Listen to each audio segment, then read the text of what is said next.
This episode is brought to you by Indeed. Stop waiting around for the perfect candidate.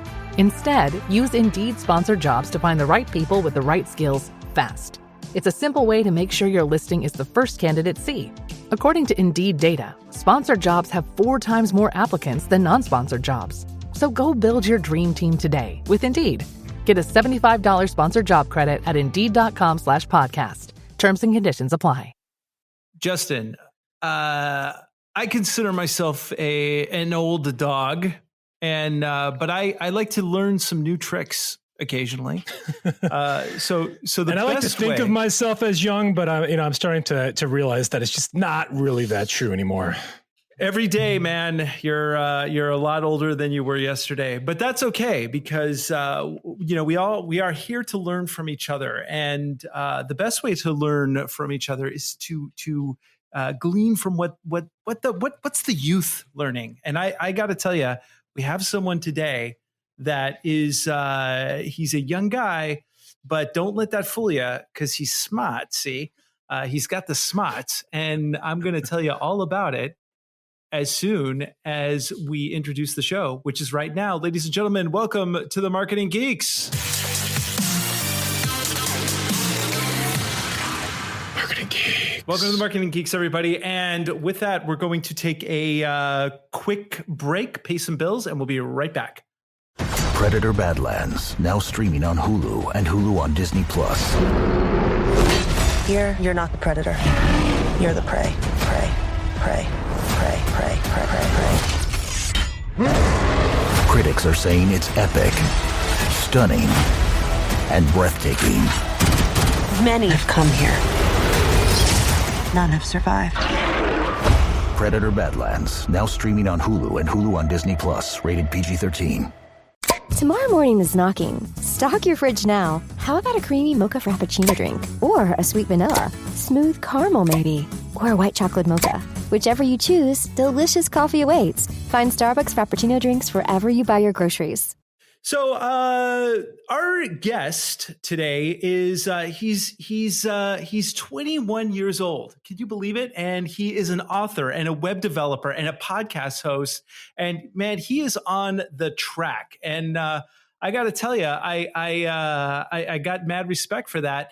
And this is a guy who is doing it. He's doing it large. Ladies and gentlemen, boys and girls, Jordan Paris. Well, thank you very much. I love the applause effect there. That's a new one. Yeah. So we recorded live in studio, so that's right. We got all of our 7 listeners are here in right now. So Jordan, I mean, you have an interesting story because first of all, and I'm sure you get this a lot, right? You're like booming into the stratosphere with what you're doing, and you're doing it at a very early age. And I'm sorry that has to be an issue here, but I'm pushing like 50, right? And Justin is pushing like 62. And yeah, right. So 36, man, 36 over here. So tell us a little bit about yourself and like how you ended up doing what you're doing. I mean, there wasn't a whole lot. There's no sexy stories attached to like why, because people ask me, this kind of question all the time. Why did you start, your podcast? Why did you write the book? Why this? Why that? It's like, gosh, really don't know. Like it just kind of happened. I've conditioned myself over a long period of time to make decisions without hesitation. Like I remember towards the end of high school, and I'd never run track before in my life. And I was always like the fastest on the baseball team. So people always said, friends and their parents said, Jordan, you need to run track. Even like people, I'd run sprints on the beach in the summer, and all my grandma's friends would be like, you gotta run track. And I never did. I was told that for years. And I just thought about it. I was like, should I not? And 3 years went by and nothing happened because I was thinking about it. Yeah. All of a sudden, junior year and end of junior year. And I was like, I'm just going to do it. Whatever. My only friend at the time, Peter, and I just did it. And it was an interesting experience. And then parlayed that right into, we'd never played football in our lives before. I mean, we played football, but not like organized tackle football. And I mean, the closest thing we'd done was like YMCA football when we were like young kids, or at least I did, and playing football in the backyard. But we just did it. Like, we had no idea what we were doing. We just figured out how to get on the team. I don't even recall having a discussion about it. Like, it just happened. And then I get to, and it was I look back on it as a good experience, but at the time it sucked. Like, we were each other's only friends, and we were just buddy. We were like buddy, you know. So we're called gay every day by kids 2 years younger than us, you know, like by the sophomores, and we're the seniors, and we're getting like bullied, right? So it was an interesting experience. Developed some thicker skin from that, and get to college my first year as you know, 18 years old, and you know, fresh off being a high school loser. And I just start doing things like within a matter of days, all of a sudden I was a student athlete. I was a cheerleader of all things. Like, the opportunity came to me and I didn't even think about it. I just did it. Right. Now, you're still going to college, right? You're still enrolled? I am. Yeah. What do you major? I'm just curious, like what major did you pursue? And when you entered college straight out of high school, are you on the same track with your major that you were when you first entered, or has that evolved at all? I want to share a little bit. Yeah, it's evolved. I mean, it went from like accounting to finance to marketing, and then as of like last week, entrepreneurship, just because the path of least resistance right now. And I have much more important things than to learn quote unquote marketing, which directly translates to marketing that worked in the 90s, not things that work today. Like, don't get me wrong. Like, look at the podcast we're on is called Marketing Geeks right now. And I love marketing. I think that's very evident, and I like talking about it. And I'm a practitioner, and I breathe marketing, and, but that's not what we're learning in school. So I was like, screw that. I'm just, I'm just getting a piece of paper here. Well, I still, I'm a lifelong learner, so I still take, like, I'll go to the junior colleges locally and take their marketing classes from time to time, just for the fun of it, because that's fun, right? But you're right. I mean, what they teach in college, what they're teaching right now is, I mean, there are fundamentals that are evergreen that will last forever. But for the most part, I mean, you're not going to learn digital marketing. You're not going to learn email marketing. You're not going to learn copywriting. You're just learning basic fundamentals, like what is an audience? What are like what are the medium means? What is a marketing mix? Like, really, it's just definitions. So it's a whole nother world. Yeah. Right. Yeah. Every class, it's like target market. Like, I get it. But anyway, and the trouble is that this stuff changes so quickly now. I mean, it's like the stuff, you start a class, and by the end of the class, you know, there's like a whole new technique, there's a new algorithm, there's a new platform. So it's not like it's really I get it. I mean, you know, and I've had this issue as well. In fact, one of the biggest questions that we get is, you know, how do you keep up with everything? But let me ask you this question. First of all, what made you decide to write the book, create your business? Right. So that's pretty much so that's like last question. So I'll finish there. So, I mean, that first week, the other piece of that first week was running for president of my residence hall, like with 8 other people, and I won. And so all of a sudden, going from high school loser, in a matter of days, I was like a cool kid. I was popular for the first time in my life. It was really cool because I was making decisions without hesitation. I wasn't even thinking about it. I heard you could run in our like resident hall, like our floor meeting, and it didn't even cross my mind. Like, oh my God, I'm going to do this. Like, I just decided right then and there, and I made it happen. I figured it out along the way, like how I was going to win. And there's a lot that goes into that too, kind of a marketing like story that goes into that. But anyway, yeah. And then December 2nd of 2016, someone read one of my papers. A mentor of mine read a paper I wrote on health.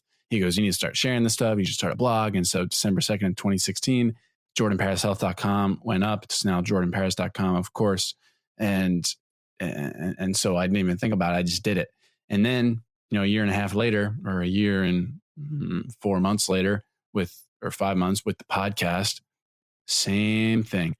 April 17th of 2018, that's the date that the first 2 episodes went up. And the only reason that I know that is because that's what the podcast directors say happened. Otherwise, I'd have no idea. It's as if I was like sleepwalking through the entire thing, which is totally conceivable, because if you listen to those early episodes, horrible, just dreadful. And that is the side effect of making decisions without hesitation. I always suck at things first. Like I'm hosting an event for the first time. It's just a LinkedIn local, but I'm hosting this is the first time the event planning side in me is coming out. Like again, that was another decision without hesitation.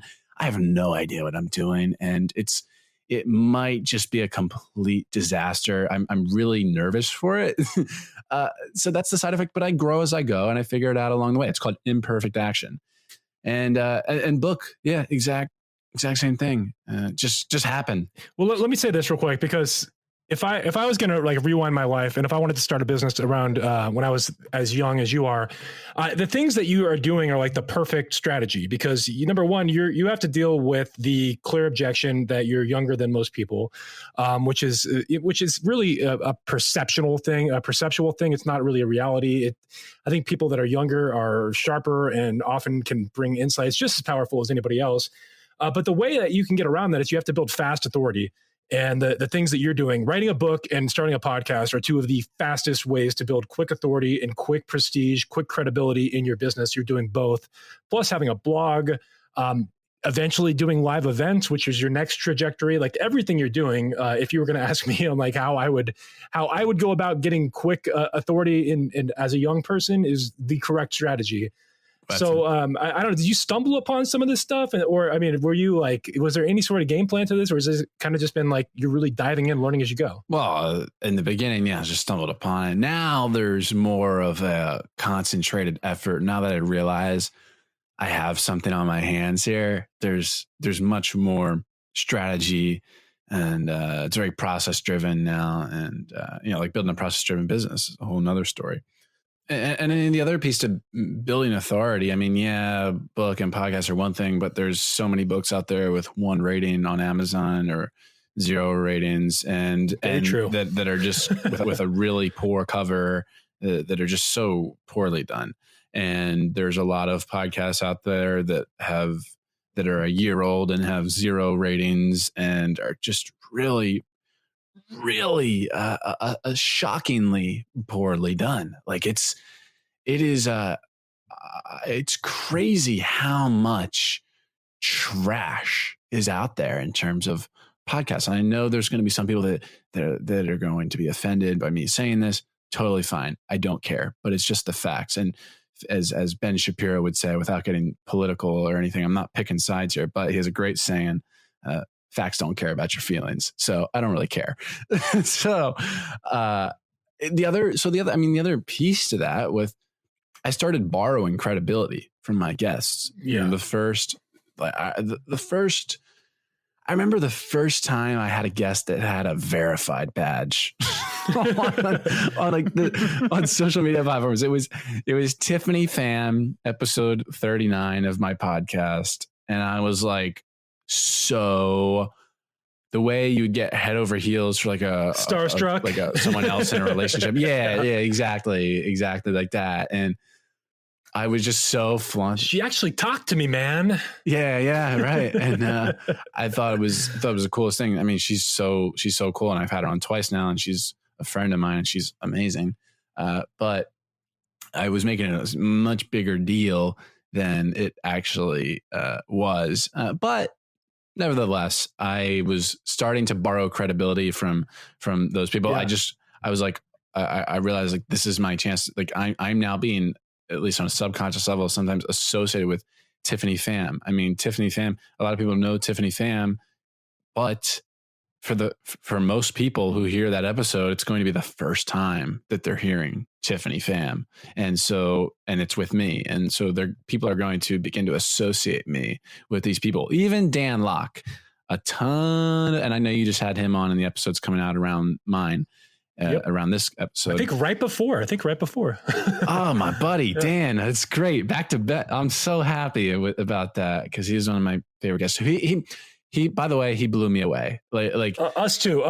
Yeah. Oh, he blew us away too. Right. He's so good. Like I just watching his videos, obviously you love him. Like I love the videos, great stuff, but like there's totally potential for him to be superficial. You just never know what people are like off the record. And he blew me away. He's a lover. He's a lover with a kind heart, and he used, whether it's a he does this with everyone, whether it's a psychological tactic or not. I mean, he uses everyone's name, no matter who he's talking to. Like he's good. And with me, since it was like video, he had my we get on the call and he's like, we start talking and he goes, you like what's on the TV? And it was my episode, or it was my album, or Growth Mindset University's like cover art on like big blown up on the screen behind him. I was like, oh my God, Dan. Love it. Yeah. Well, on that note though, what you mentioned about superficiality, because I've worked behind the snes for a number of, my background's a lot in the seminar industry, coaching industry, a lot of live events like LA, San Diego, like these different areas.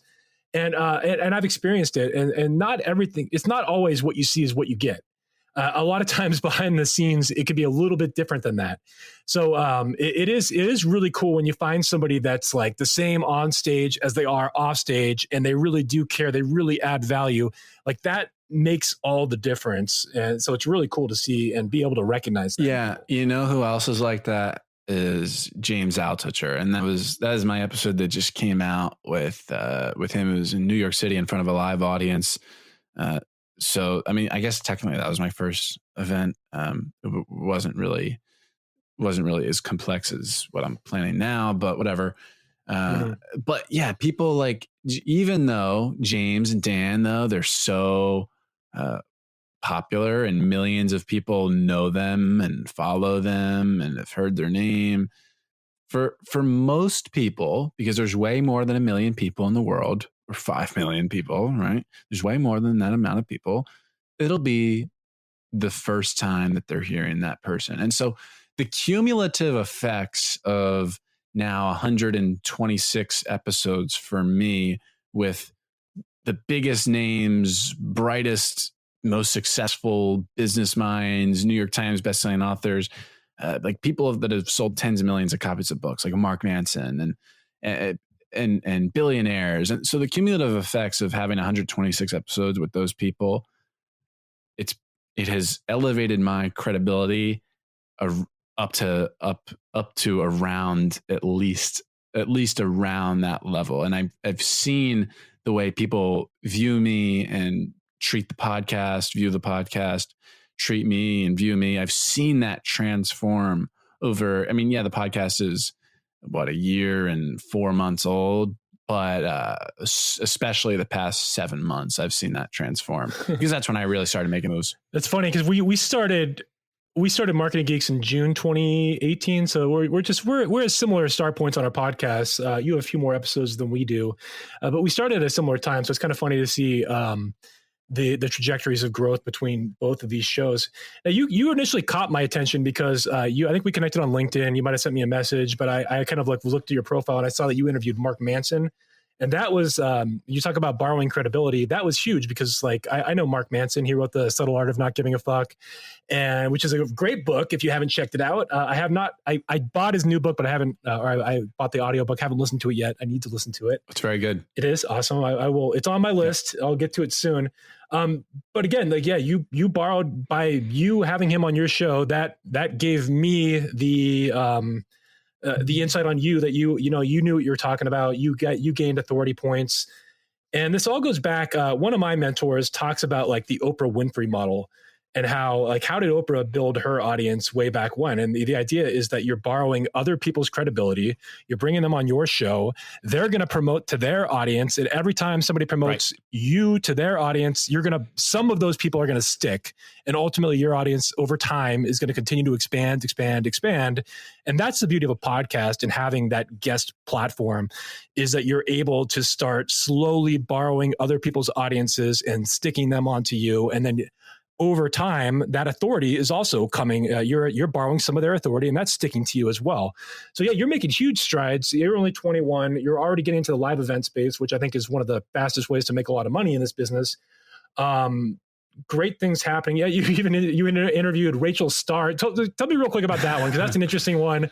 I'm not familiar with her, but I just said porn star Rachel Starr, and that's just kind of catchy. Another attention grabbing thing. How did that come about? Did she reach out to you? You reach out to her? How did that happen? Well, let's not just say porn star. This is okay. Well, that's fair. This is no. It is fair. This is the biggest porn star in the world.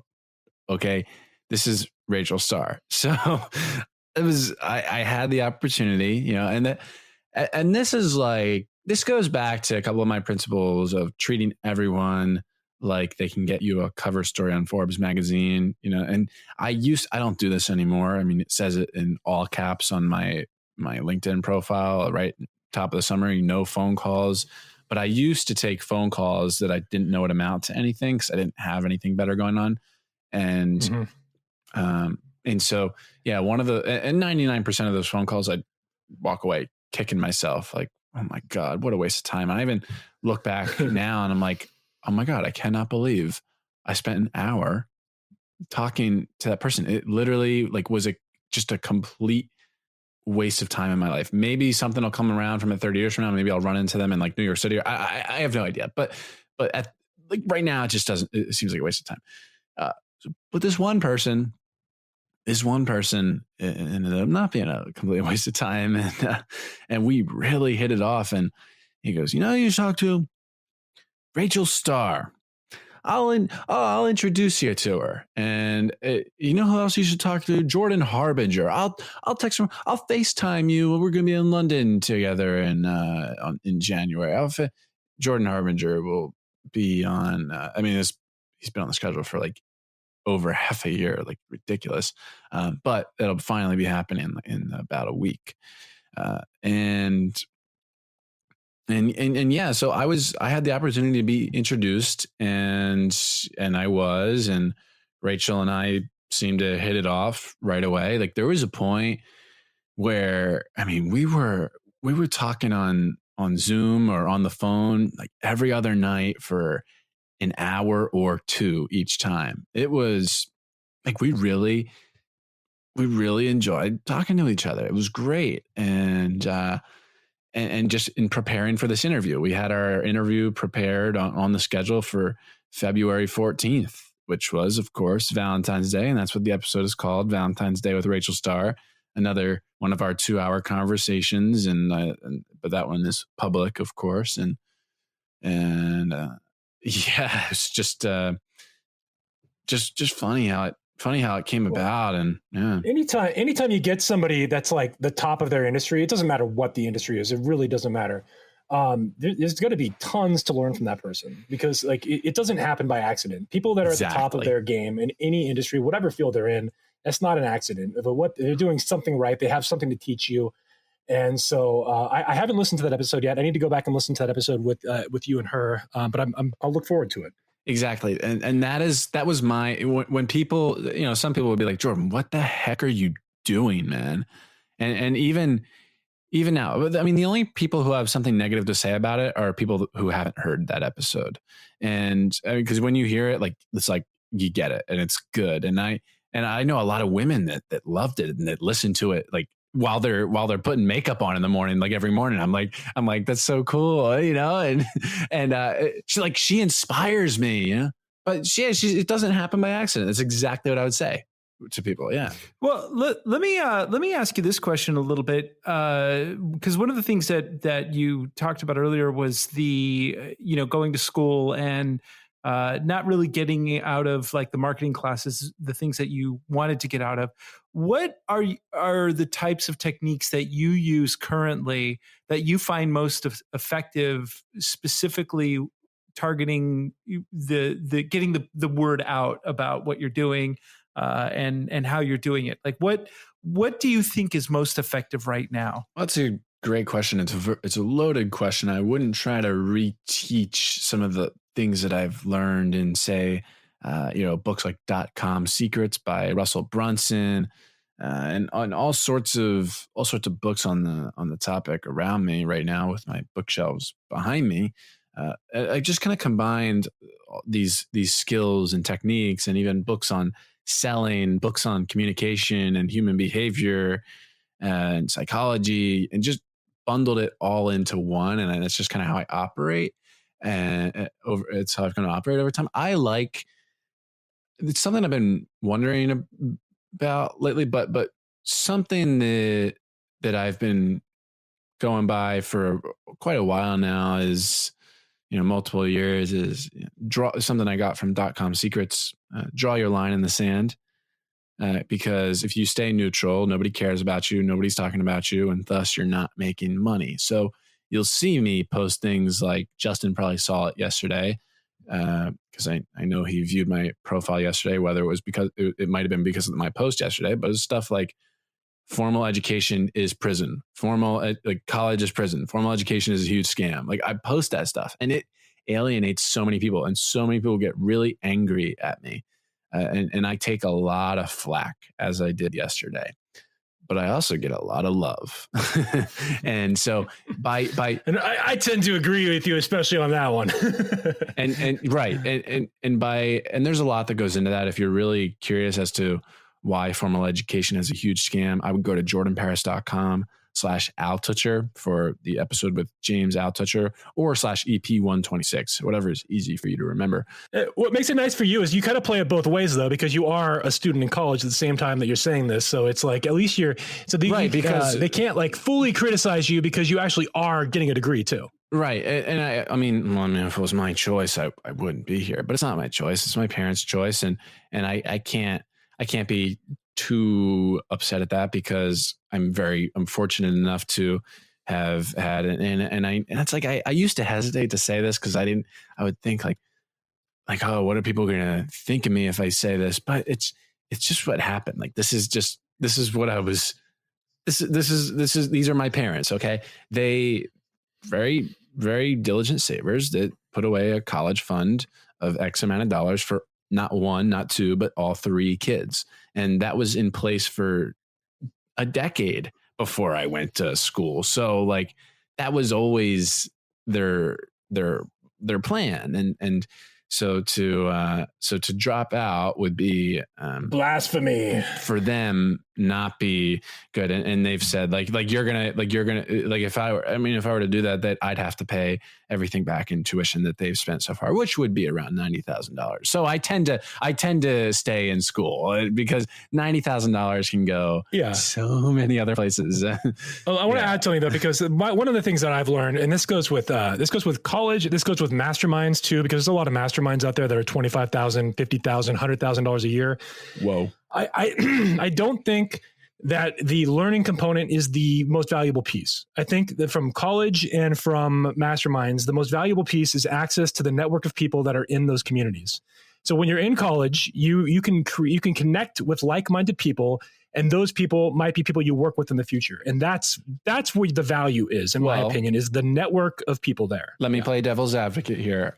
Do you need to spend $100,000 or okay, I get it. You go to an in-state school. Okay. You spent $30,000. Do you need to spend $30,000 to make friends? Do you need to buy your friends? Is that what I'm hearing? Or, are they, let's pose the question too. Maybe they are, maybe they're not, but are they like-minded people? Because if you look at my network that's filled with Mark Manson, Dan Locke, James Altoucher, all these people, Rachel Starr, John Lee Dumas. I could go on for 100 names. How many of them did I meet even indirectly because of school? Zero. And those are the people on my podcast. Those are my 100 most valuable connections, and none of them happen because of school. And the people from school, for the most part, they're mostly in college mode, which is, party hardy and smoke weed and drink alcohol at least 3-4 days a week. And I am not in that mode. I haven't been. First of all, I don't smoke or do any of that stuff, but I haven't been in that party mode since the first half of freshman year.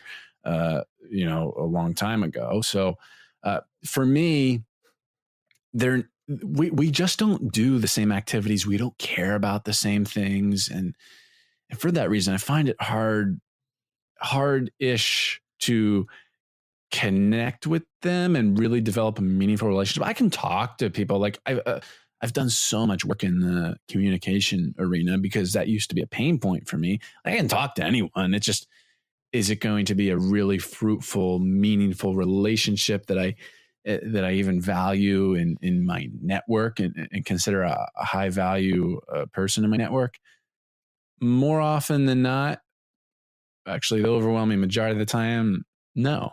Is that fair? Like, does that make sense? Yeah, I mean, that's a good insight to take. Because you're right. You don't want to buy your friends necessarily. I think by being in those situations, you have the opportunity to connect with people. It depends on where you're going to college too. Because I mean, if I think about people that went to like the most expensive colleges, they went to like Yale and Harvard. Like you look at the reason that they end up in the positions they end up with is largely because of the introductions that they received from being in those colleges, not because of the actual what they know. It's not like they're a better student than the person that went to a junior college or to a state school. It's that they had access to these people that had, or the people of wealth. And I guess by using the podcast, I mean, you're kind of doing the same. You're accessing these people in a different way. So you're finding a way to connect with people that have influence, that have had success, and you're using the podcast to do it. So, I mean, I think the opportunity with a college, though, I think is that almost the same thing with a podcast. You're using it to make these connections with people of influence and build a world, or the potential to do that. But you're right. I mean, because when I went to college, I didn't make a ton of connections that mattered in business. And I went to UC Santa Barbara. You know, I drank a whole lot, wasted a whole lot of my time. I don't look back and go like, oh, yes, I'm so glad that I drank 3 days a week in college. That makes me depressed. I mean, it's a good, I guess it's a good thing. I wish, like, if I didn't get like severely depressed for 4 days after drinking, I would probably do it a lot more often. And now when I like blessing in disguise, maybe. Exactly. And you know, I'm my best friend is moving across the state this week. And so I'm going out with him and his girlfriend tonight, and I'm probably going to have 2 drinks. That won't be too much. I'm going to be a little bit affected tomorrow, but I won't be affected for 4 days. Like if I have 5 drinks, I'm going to be super sad.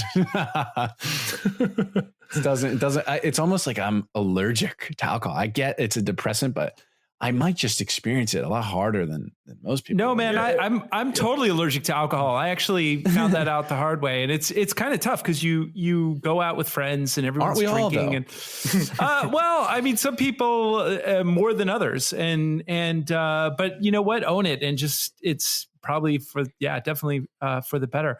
I want to talk to you about your book a little bit and ask you about the genesis of it, the contents of it, and you know how did it come about, and where people can get it. But can you talk a little bit about the book here and when you wrote it, why you wrote it?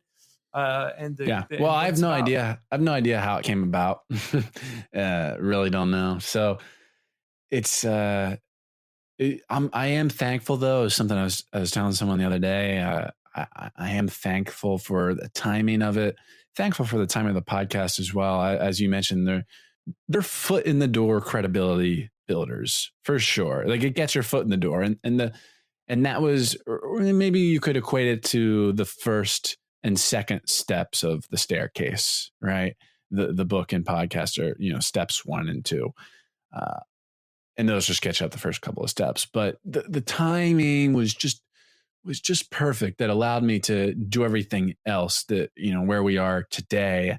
You know, without those 2 things, it wouldn't happen. Those got the ball rolling in the right direction. And it's really easy to keep a ball rolling that's already rolling. It's hard to, depending on how heavy the ball is, I guess. I mean, it's hard to get the ball rolling though. Or at least that's the hardest part, but to keep it rolling, really easy. So I'm very thankful for the time of that. The book came out, it was May 17th of 2018. So exactly a month after the podcast. And yeah, I mean, look, there's a lot of people enjoy it, right? And I consider it to be like okay, if you read Tony Robbins' book and it's the first or second book you read, it's going to change your life. I'm talking about Awaken the Giant Within by Tony Robbins. If it's the 80th book you read, like if I didn't read that as a junior in high school and I just started reading it now after all those other books that I had been reading, like I know people who did that. You know, it was the 50th, 60th book they read. Didn't do anything for them. So with Growth Mindset University, the book, subtitle, How to Learn Anything, Take Control of Your Life and Fulfill Your Vision of Success, which is exactly what the book is about. If that's the 50th book you read, it's probably not going to do anything for you. It might maybe just grab you a new perspective, or if you're really curious about me, I don't know. But the book is sectioned out. Everyone's read How to Win Friends and Influence People. If not, you're an alien. I've not talked to anyone that hasn't read, or at least on a podcast that hasn't read that book. Am I? What about you guys? Well, I have not read it, but I've listened to the audiobook. So that's fine. It's fine. Yeah. So it's sectioned. My book is sectioned out like that, in that there's a principle at the end of each chapter. So there's 12 principles throughout the book, and yeah. So I really enjoyed writing it. I really did, and especially chapter 4, especially. It's got the cliche title, Invest in Yourself, but that chapter is all about learning how to learn. And that's my favorite chapter. Chapter 4 changes everything. Go check it out. One of the things that I like that you keep coming back to is the idea that you kind of like dive in blind and know that you're going to kind of be terrible in the beginning. But understand that the path to success is repetition and slow growth and slow expansion. I mean, when we started our podcast, the exact same way you described starting your podcast is pretty similar to how we did it.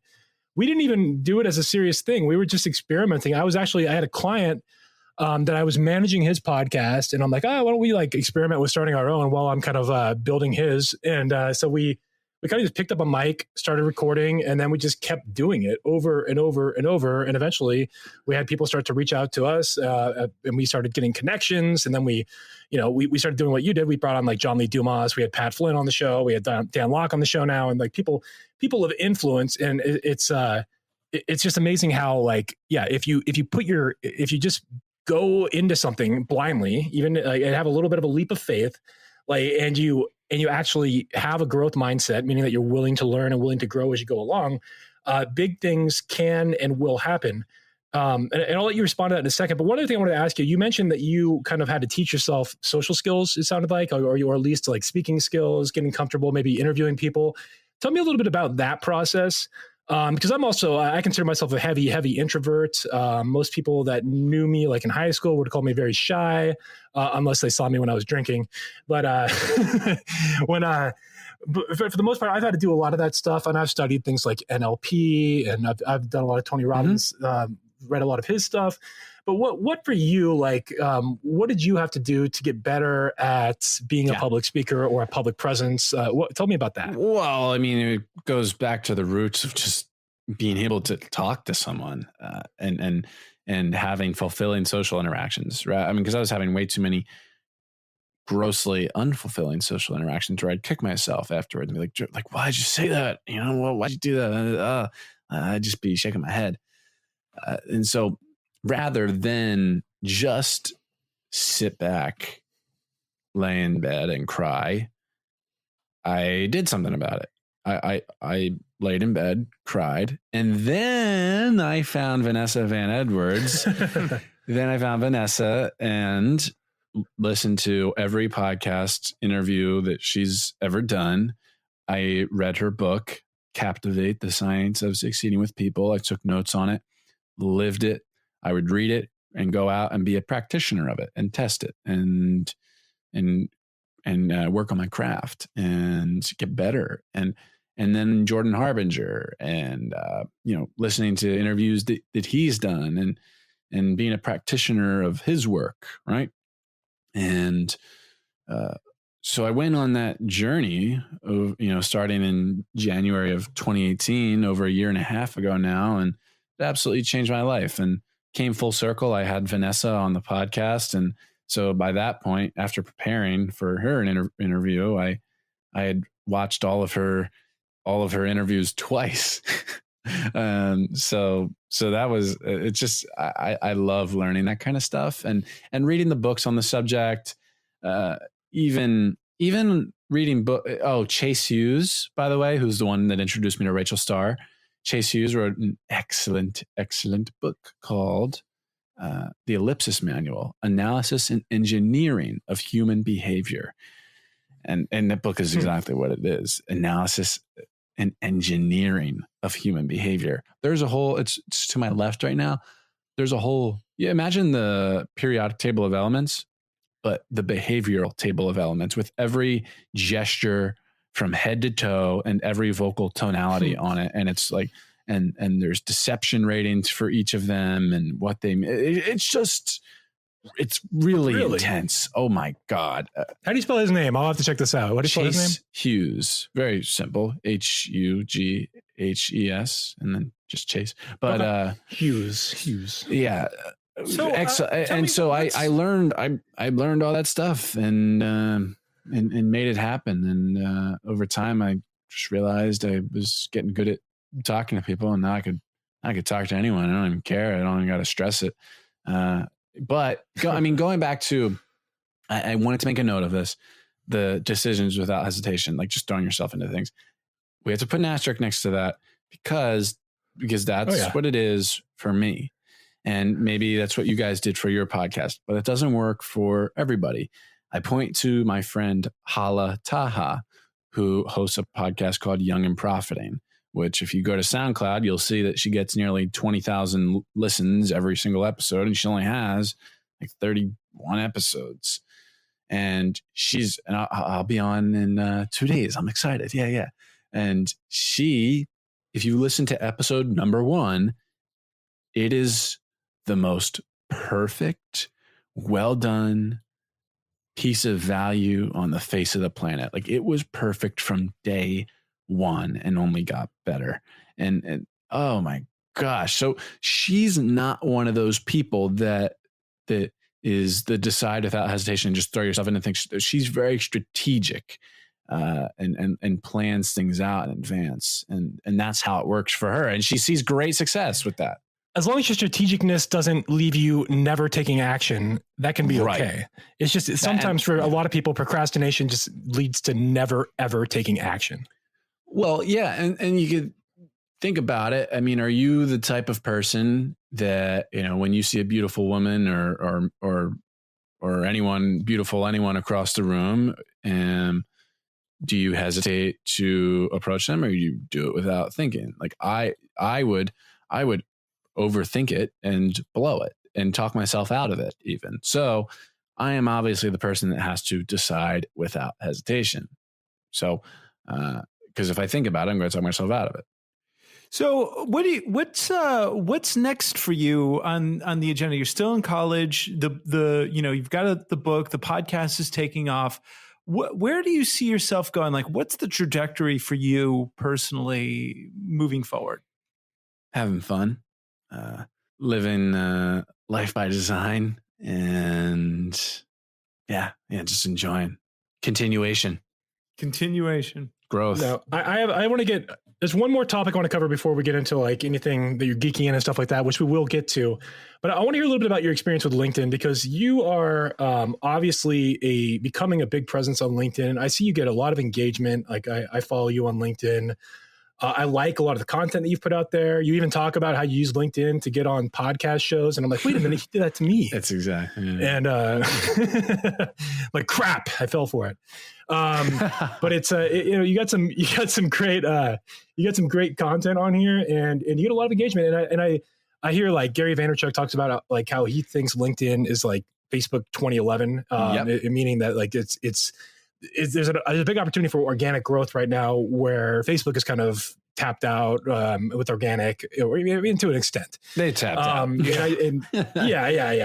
And so tell me a little bit about it. Like why'd you get started? Like why did LinkedIn become your central focus? And like any words of wisdom for people that want to build an audience with LinkedIn? Yeah. Well, LinkedIn is my platform of choice because I was 14 years old in 2011 and I just got my Facebook. So And I sure as heck didn't have a business page or anything like that.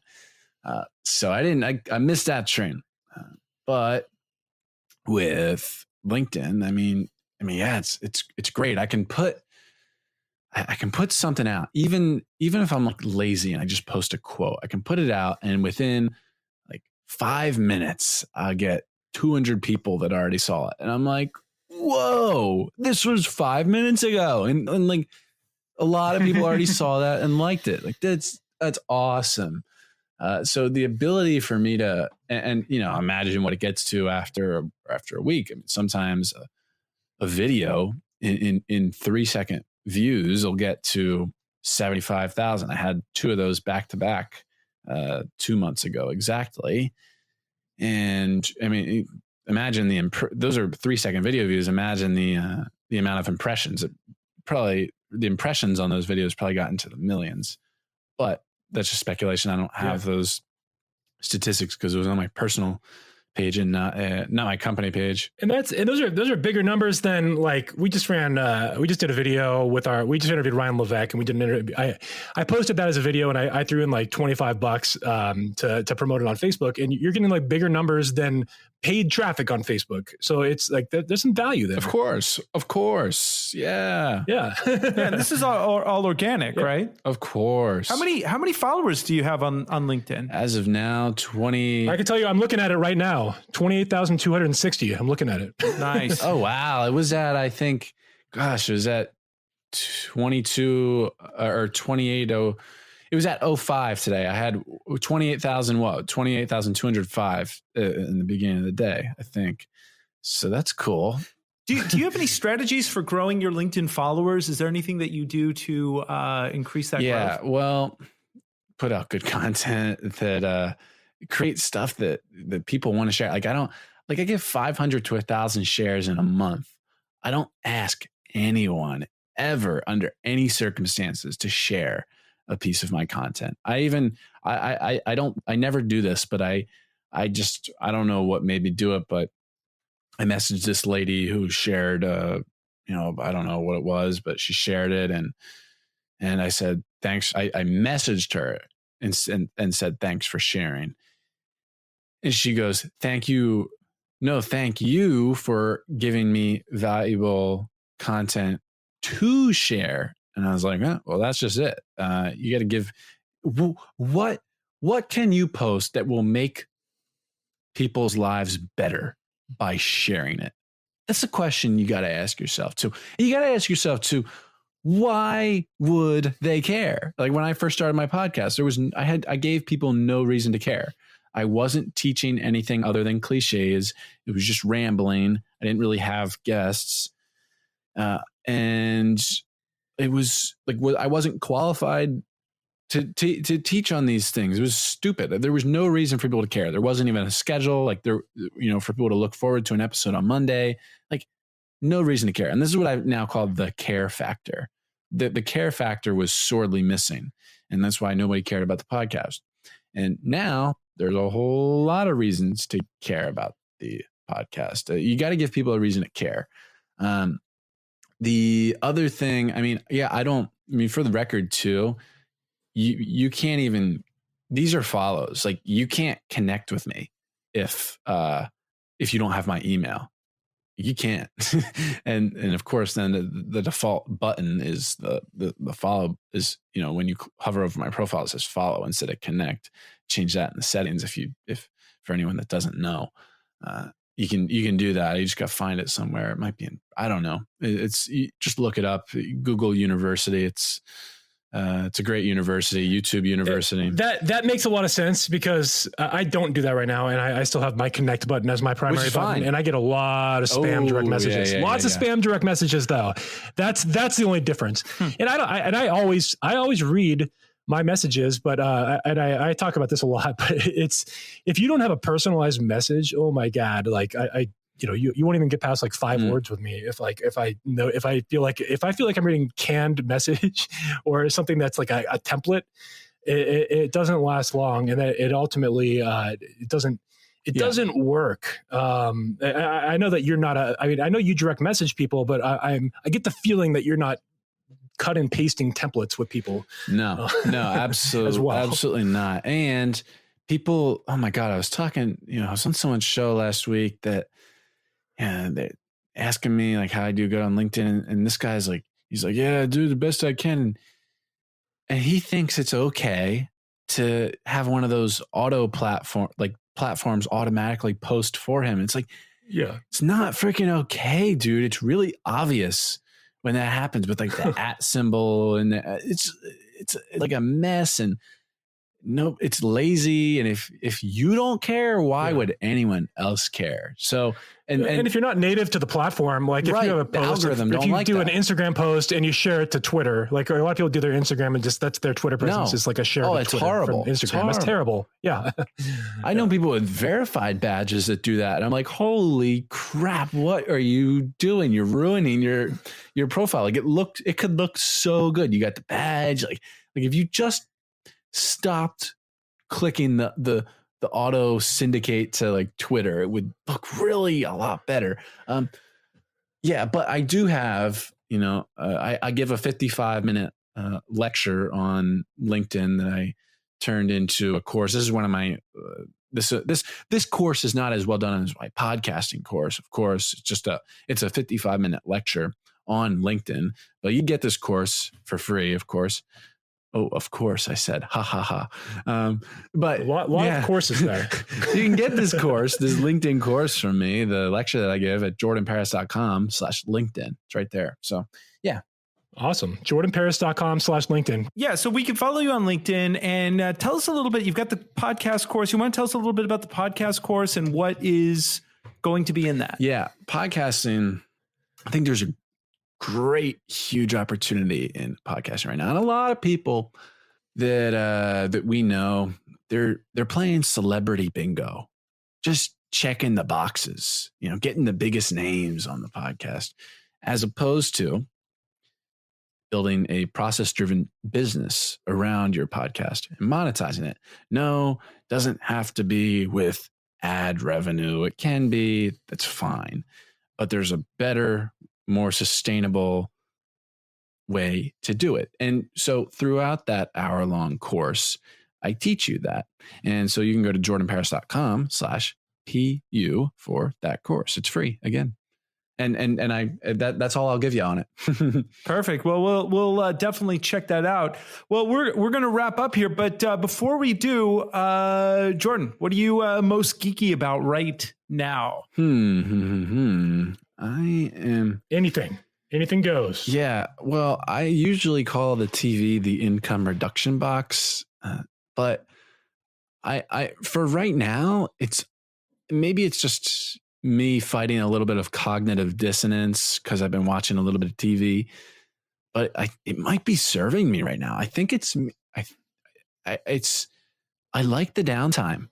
Downtime's healthy. And I don't know that it matters how you spend your downtime as long as it's downtime. And so I went a period of like 2 years where I barely watched any TV. I remember my freshman year of college, I didn't even own a TV for like 2 years. Okay. So I went a long time without TV. And now I'm kind of enjoying this show. We got to ask, what are you watching? Yeah. What are you watching? Yeah, exactly. It's called, I'm such a geek, and it's weird for me, but it's called Royal Pains. It's like this doctor show, this concierge doctor in the Hamptons.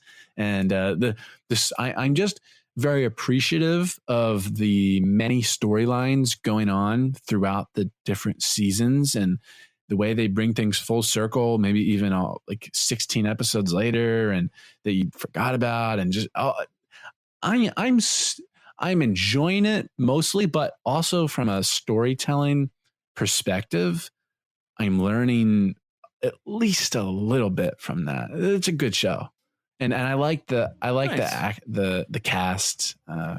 Yeah, it's good.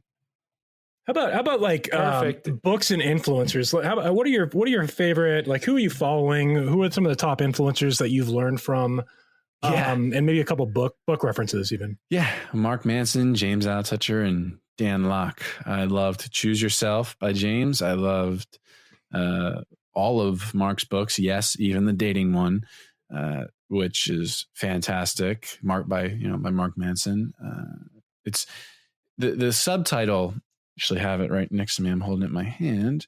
The subtitle of Mark Manson's dating book called Models is Attract Women Through Honesty. So it's the least douchey book on dating out there. It really is. Like you hear those, and I have this one right behind me as well. Like, look, I just read everything.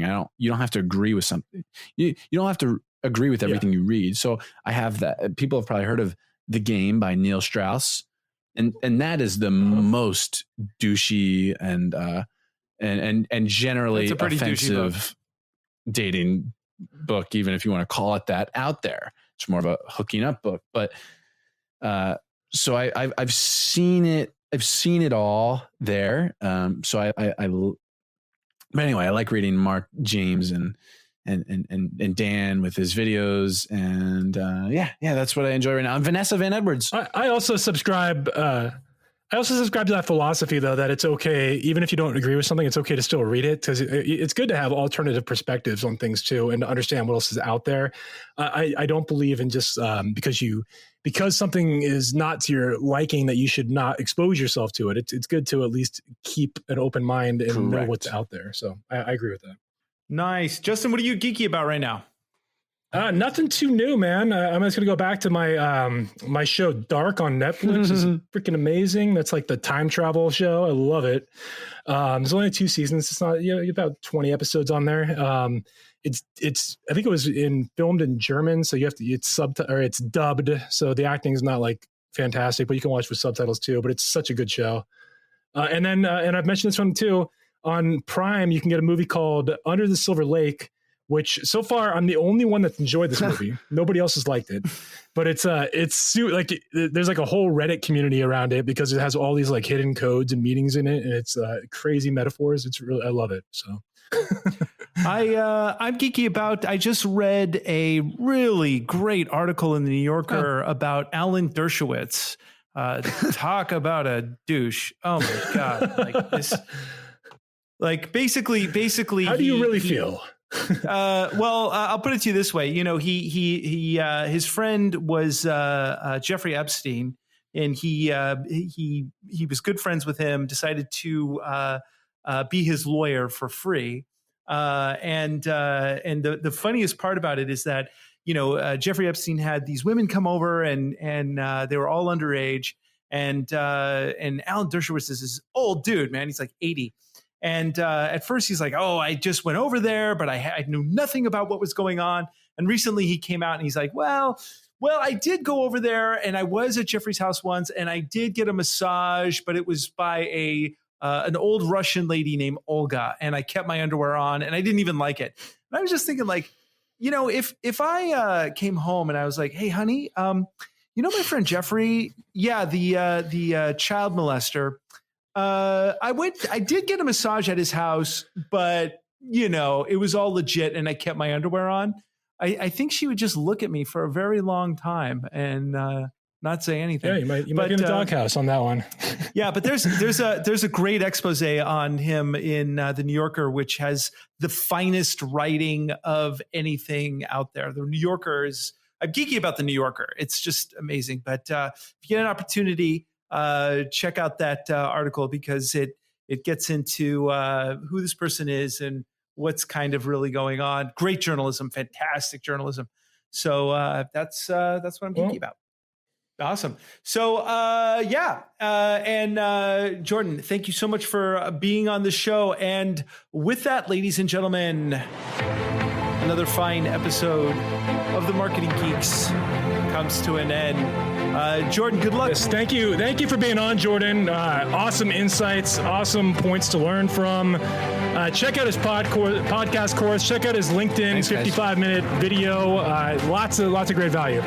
Yeah, and put out great content. Put it out there. Follow Jordan. Check out what he's doing on LinkedIn.